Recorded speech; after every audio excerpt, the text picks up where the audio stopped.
Vamos a contarle brevemente cómo fue que se recopiló la Biblia, el libro de la Biblia en el cual se basan diferentes organizaciones religiosas cristianas. La Biblia fue recopilada para formar de allí lo que fue la Iglesia Católica, Apostólica y Romana. En el año 325, después de la existencia de Cristo, o de la supuesta existencia de Jesús, porque no se tienen datos históricos realmente de la presencia de Jesús como tal, solo lo que dicen los evangelios. Pero los grandes historiadores del judaísmo, como Flavio Josefo y otros grandes historiadores romanos de la época, no hablan de la existencia de Jesús, solamente es conocida de acuerdo a los evangelios.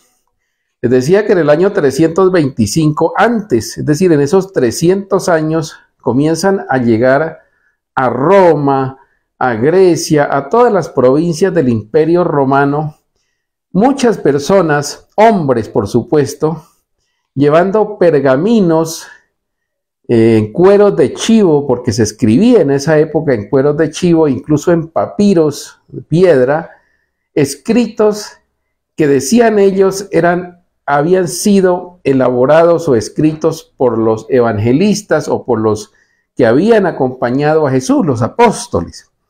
Ahí estaba el evangelio de Lucas, estaba el evangelio de Juan, de Mateo, el evangelio también de todos los cuatro que se recopilaron allá, de Pablo, es decir, una cantidad de libros, de hojas, digamos, de escritos.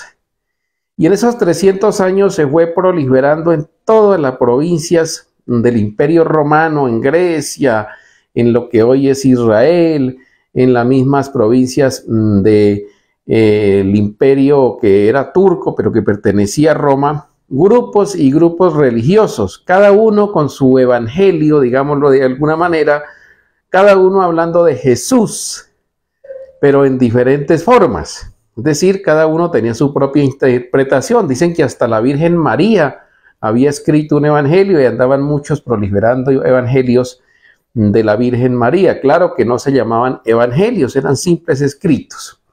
Esto ya cuando llega el emperador Constantino a Roma, había un desorden tremendo en todas las provincias por esa proliferación de pequeñas sectas religiosas a nombre de Jesucristo.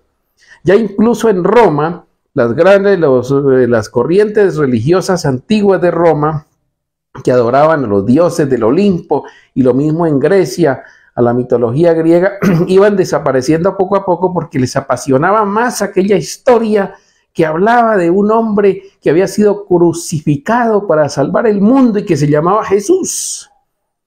Cuando llega el emperador Constantino, se encontró con esa proliferación de sectas y grupos religiosos, y claro está que desde toda la historia de la humanidad todas las religiones piden dinero para sostener a los que manejan las iglesias o a los que predican. Esto no le gustó para nada al emperador Constantino y entonces dijo: esto hay que acabarlo. Es más o menos algo parecido a lo que sucede hoy en el planeta, hoy en el mundo, la proliferación de religiones y de organizaciones religiosas a nombre de Jesús. Entonces el emperador Constantino decide llamar a cada uno de esos líderes, es decir, a los que más tenían organizaciones más grandes de feligresía, para reunirlos y de allí sacar una sola religión, porque él era de la teoría de que no era posible tanta organización religiosa, porque el imperio, para seguir controlando a todos esos grupos, había que organizarlos en uno solo.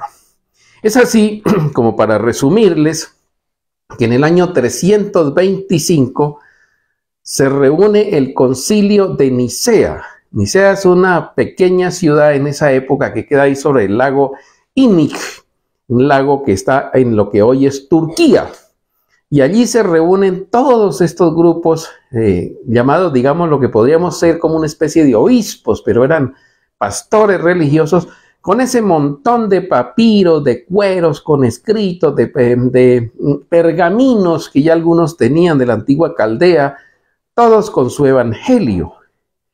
el padre Íñigo Ibarrer,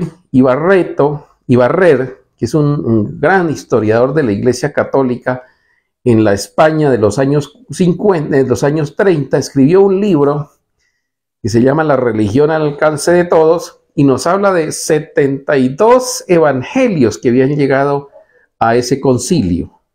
El filósofo Voltaire, que también era un gran estudioso de la teología, nos dice, además que había sido educado por jesuitas y conocía un poco la historia de la Iglesia Católica, nos dice que eran 52 evangelios y que hasta la Virgen María tenía evangelio. Lo cierto es que en ese concilio se tomó como referencia principal el Antiguo Testamento, que ese sí ya estaba recopilado por los judíos.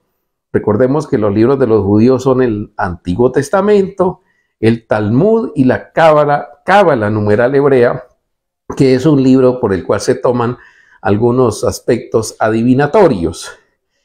Tomado el Antiguo Testamento como referente, comienzan a recopilar libros y libros de la Biblia, y de los 72 evangelios, solamente dejaron 4.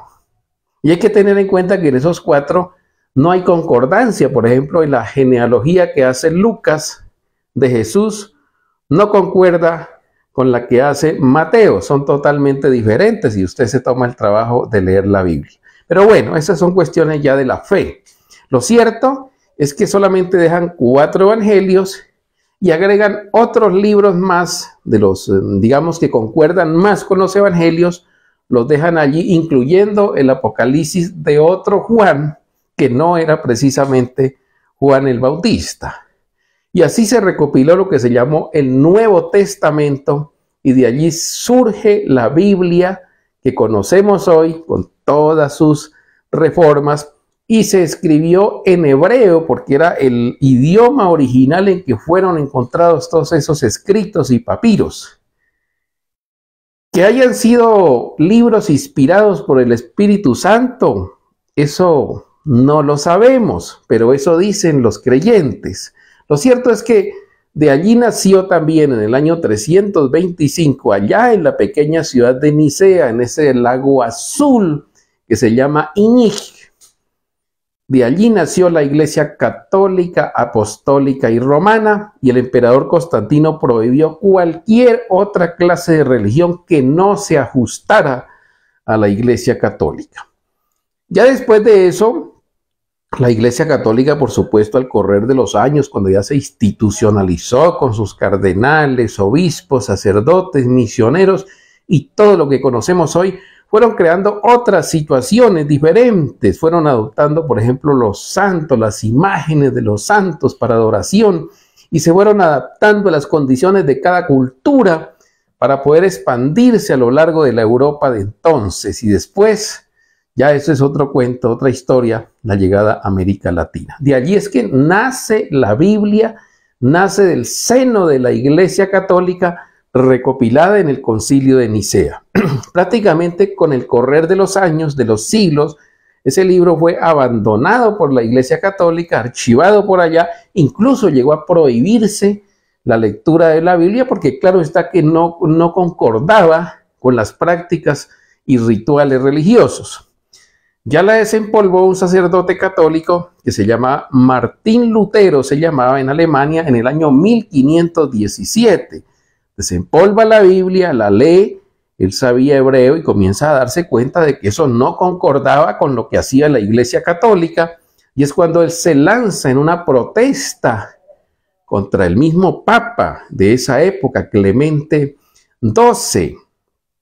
Y es allí lo que se llama la Reforma, es decir, él es el que propone y traduce la Biblia al alemán y a varios idiomas europeos, y comienza lo que se llamó la Reforma, y de allí nacen las iglesias protestantes, que hoy incluso conocemos muchas de ellas y se han venido multiplicando como la espuma de los mares cuando llegan y se chocan con esos acantilados. Esa es la breve historia de la Biblia, que muchos la predican, muchos la leen y muchos la viven de la Biblia, porque muchas personas han creado sus propias iglesias y son pastores y viven prácticamente de la Biblia, pero cuando vamos al origen descubrimos que la recopilación de este libro, que lo consideran la mayoría sagrado, fue hecho por la Iglesia Católica y se lo debemos al emperador Constantino en el año 325